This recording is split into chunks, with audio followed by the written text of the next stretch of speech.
Bendecido día donde estés, donde te encuentres. El día de hoy vamos a hablar de la Virgen de Coromoto. Pero ¿quién era Coromoto? Coromoto era un indio de la tribu Cospés. En compañía de su mujer se dirigía en cada parte o cada mañana a su conuco en la montaña con el fin de sembrar, cosechar y traer lo que iban a ser sus alimentos. Al llegar en una oportunidad a una de las quebradas, vio que había una señora hermosísima que era de una belleza que él jamás había visto y la consideró de una belleza incomparable, que sostenía de sus brazos un radiante y precioso bebé que era el niño Jesús. Se presenta a los dos indios, tanto a su esposa como a él, caminando sobre las cristalinas aguas de esa corriente, de ese río. Maravillados, asombrados, contemplaban aquella belleza embelesados de esa majestuosa divinidad que se les presentó. Y ella les sonríe amorosamente. Habla al cacique en su idioma, diciéndoles que salieran de donde estaban los blancos para recibir el agua sobre la cabeza, que era el bautismo, para que pudieran ir al cielo. Estas palabras iban acompañadas de tanta gracia y de poder y de una gran fuerza que los llamaba, que entregaron su corazón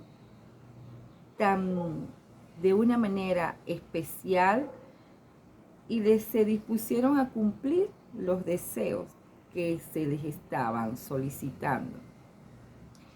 Había en aquel tiempo de la colonización un español cristiano llamado Juan Sánchez, que él iba de viaje para el Tocuyo a asuntos de su importancia. En algún momento pasó por la montaña y salió al encuentro el jefe de los indios, Coromoto, manifestándole que una bellísima mujer con un niño se le había aparecido en la quebrada, dándole la orden que saliera de donde vivían los blancos.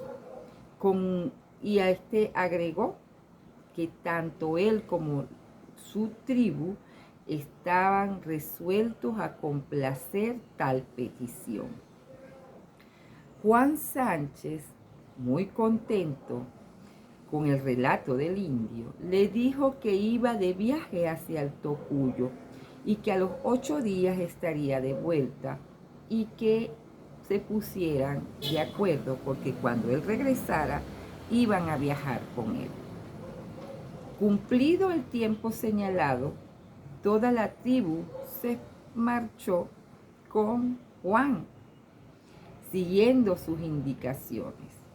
La caravana se detuvo formando por la confluencia entre los ríos que había de Tucupido y de Guanaguari, en unos parajes que designaron con el nombre de Coromoto. Juan Sánchez pasó inmediatamente a la villa del Espíritu Santo de Guanaguanare y dio aviso a las autoridades. Las autoridades que gobernaban en ese momento dispusieron que los indios se quedasen en Coromoto y nombraron a Juan Sánchez su encomendero. En el con el encargado de señalarle las tierras para sus labores y adoctrinarlos en la religión cristiana. Pasaron los meses y se adelantaban los trabajos de construcción del asentamiento y de los campos avanzaban y crecían, y los niños eran los encargados de buscar el agua a la quebrada. Con frecuencia ellos se tardaban y por eso eran en muchos casos castigados, hasta que se descubrió que la razón de la tardanza era esta bella señora, que se les seguía apareciendo y los cautivaba, que no se cansaban de admirarla y por eso se les iba el tiempo. Cuando los adultos iban a tratar de verla, no la podían ver, porque solo los niños eran los que la podían ver. Por lo que contaban los niños, las apariciones de esta bella señora se hicieron famosas, así como las aguas de la quebrada. Estas aguas se pensaban que eran milagrosas porque varias veces se mandaron a Europa y después de muchos meses llegaban tan frescas como cuando las tomaron de esas quebradas. El abnegado español cumplió su cometido con el mayor cuidado, sin escatimar esfuerzo alguno para hacerles cómoda y placentera la permanencia en Coromoto. Los aborígenes construyeron así su rancho, recibieron tierras y todos estaban contentos y asistían a la explicación doctrinal de la iglesia cristiana, que con muchos frutos le daban el buen encomendero, ayudado en esta ardua empresa por su señora y sus compañeros. El éxito iba coronado en este trabajo de adoctrinamiento apostólico, pues poco a poco los indios recibían las aguas bautismales, se bautizaban para sentirse purificados. El cacique Coromoto al principio asistió gustosamente, pero más adelante se disgustó y tomó una decisión de alejarse a los bosques y se apartó de las reuniones que hacía Juan Sánchez.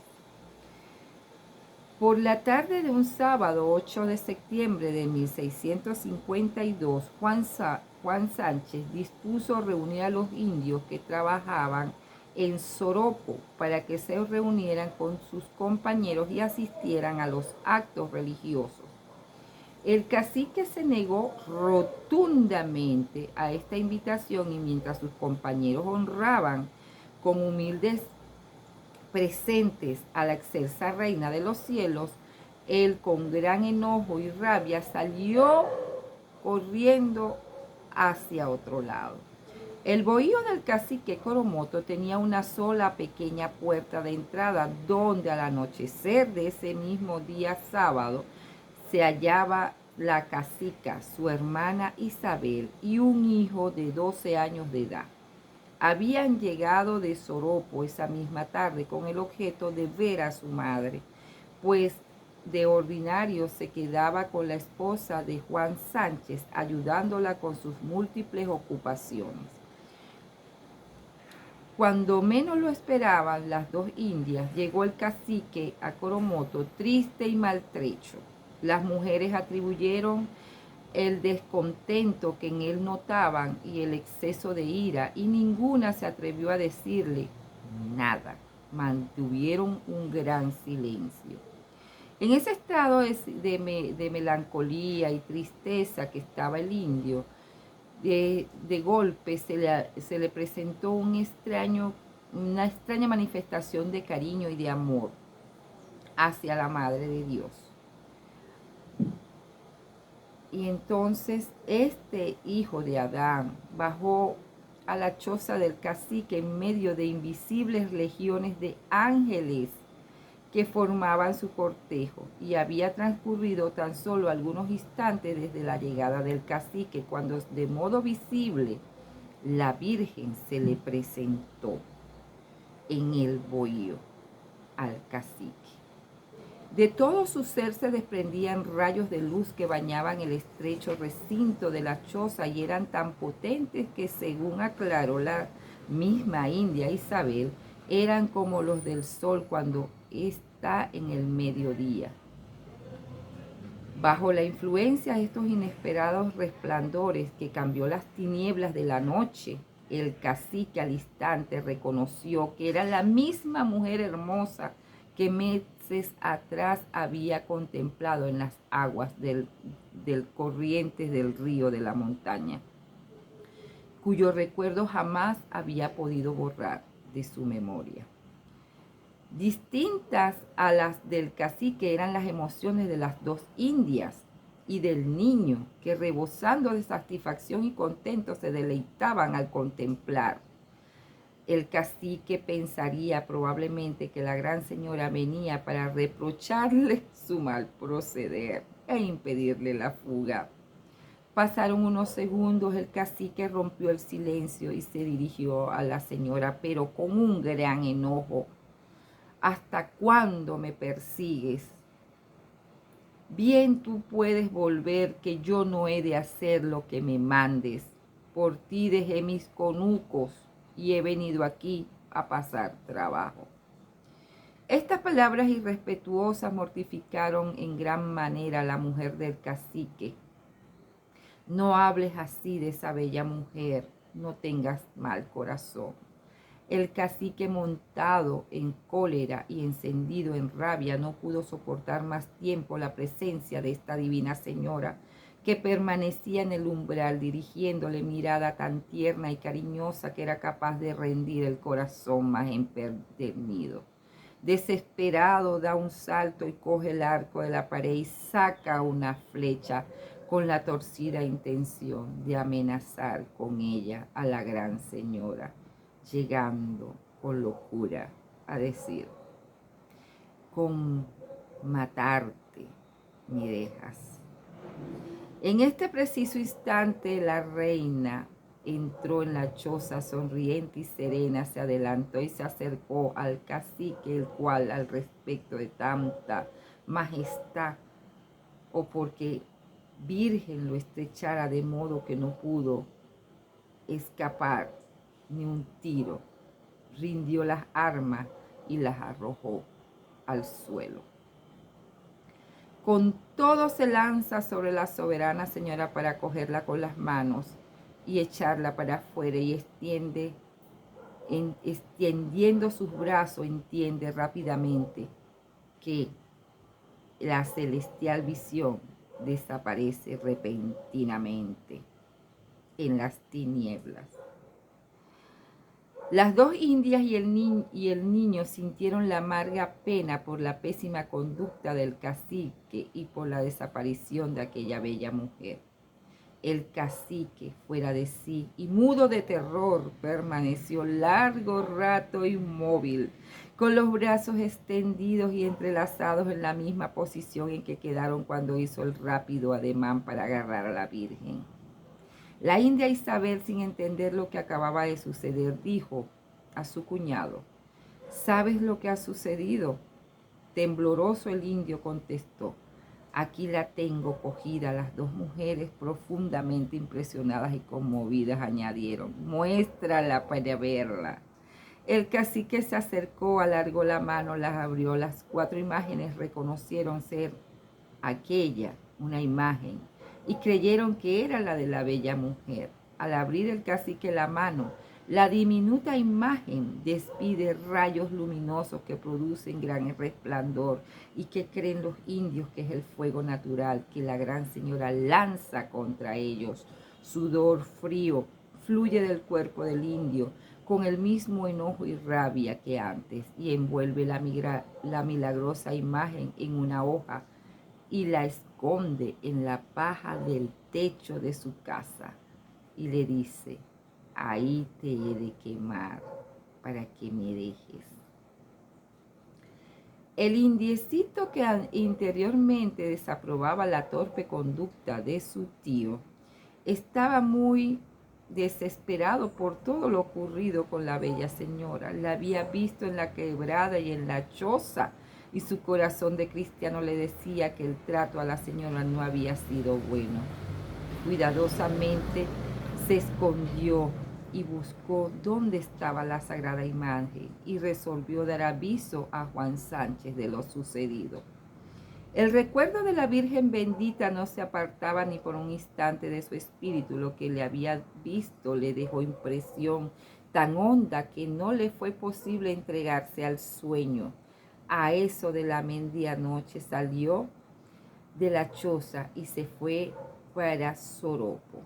Corre a través de la llanura y el bosque y no le amedrenta la soledad silenciosa de la noche, ni le infunde temor el bramido del tigre, ni el grito de las fieras. Va presuroso y en poco tiempo recorre el trayecto entre Coromoto y Soropo. Parece que la Virgen le ayuda y le hace liviano el andar. Llega a Soropo, pero como todos estaban durmiendo, se acurruca junto a la puerta. La esposa de Sánchez quedó sorprendida al ver llegar a este niño. Luego, él cuenta lo que sucedió en la casa de su tío. El niño volvió a narrar la prodigiosa historia y viendo que todavía no se le daba fe de lo que relataba, dijo: vaya a Coromoto ahora mismo y lo verán. Juan Sánchez, al verlo llegar, se decidió a ir a Coromoto. Al llegar cerca del poblado, los tres españoles se quedaron escondidos en una zanja y vieron al cacique. Llenos de admiración y devoción, partieron a la villa del Espíritu Santo, donde le contó al cura del pueblo, don Diego Lozano, todo lo que ocurría. Y el cura, como usualmente ocurre en estos casos, no creyó en esa historia, por lo que Juan Sánchez se fue a su casa y colocó la santa reliquia en un altar. Para el 9 de septiembre de 1652, el cacique con todos los indios salieron de Coromoto para regresar a sus selvas de origen. El cacique iba delante del grupo y estaba anocheciendo y el paraje estaba muy sombreado debido a la profusión de los árboles. Sin darse cuenta, pisó a una serpiente venenosa que como un relámpago le clavó los colmillos. Hubo una gran consternación en el grupo, pues los indios sabían que por el tipo de veneno, el color de la herida y los orificios de la mordedura, esta era mortal. Resolvieron llevarlo al camino ya moribundo, y viendo cercana la muerte, es probable que pensara en todo lo ocurrido. Entonces pensó que si se bautizaba, iría al cielo, porque comenzó a dar grandes gritos con desesperación, pidiendo que lo bautizaran. A esa hora pasó por allí un mestizo que, indagando la causa de la reunión de los indios y hablando con el cacique, cumplió sus deseos y lo bautizó de emergencia. El cacique, ya más tranquilo, le dio sus últimas recomendaciones a sus compañeros y les habló de su arrepentimiento y les pidió que regresaran donde los blancos, lo cual ellos cumplieron. En los meses siguientes, la fama de la Virgen se fue difundiendo y creciendo en la región hasta que un buen día, en el 1 de febrero de 1654, se presentó el vicario prevístero don Diego de Lozano, quien sacó la estampa en procesión con mucha devoción y majestad desde la hacienda de Juan Sánchez a la iglesia de Guanare. Ya el pueblo la conocía como la Virgen de Coromoto y muchos años después fue elegida como la patrona de Venezuela. Esta Virgen es la protectora de nuestro país. Ella tuvo un recorrido para que fuera reconocida. En 1807, el presbítero José Vicente Hunda terminó la construcción de la iglesia de Guanare. En 1942, el episcopado venezolano decretó y proclamó a Nuestra Señora de Coromoto patrona oficial de Venezuela.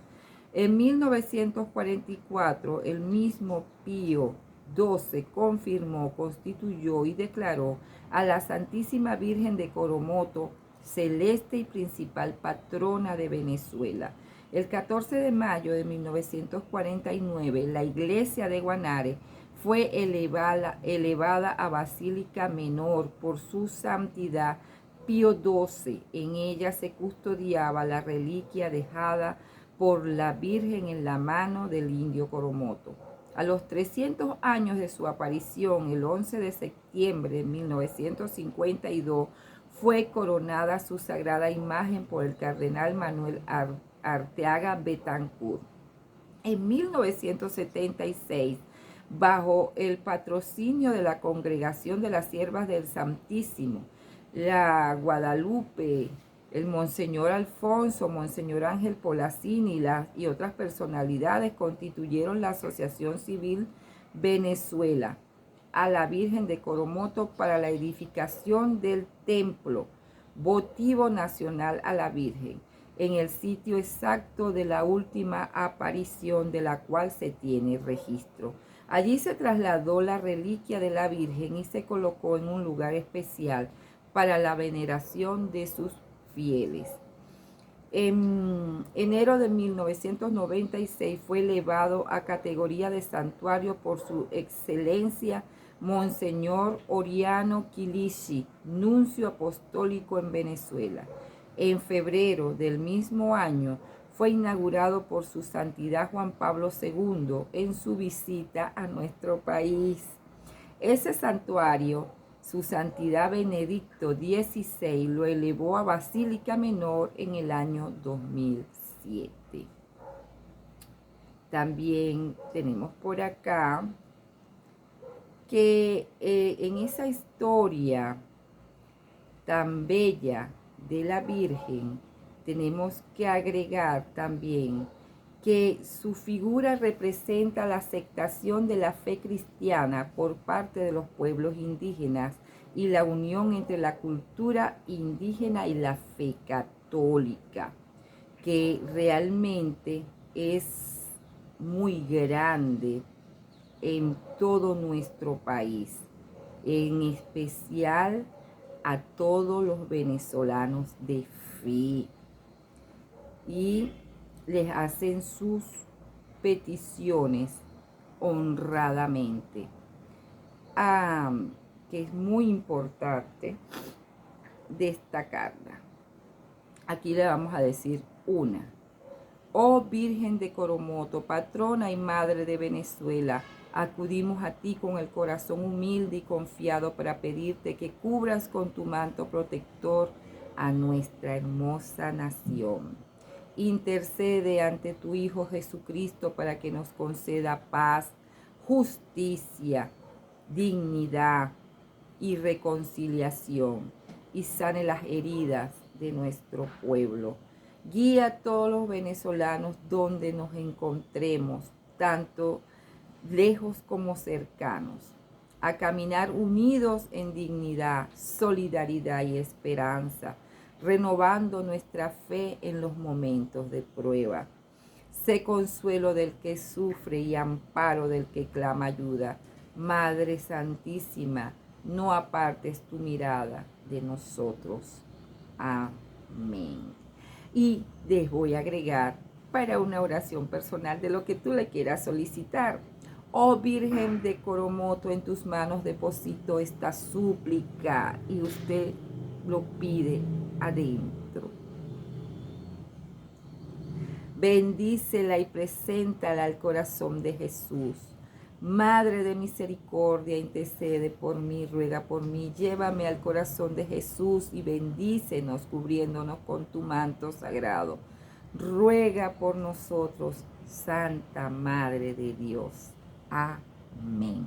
Si te gustó el contenido, por favor, comenta, comparte, y sobre todo suscríbete, que es gratis. Apóyame dándole un dedito arriba y que pases un maravilloso día.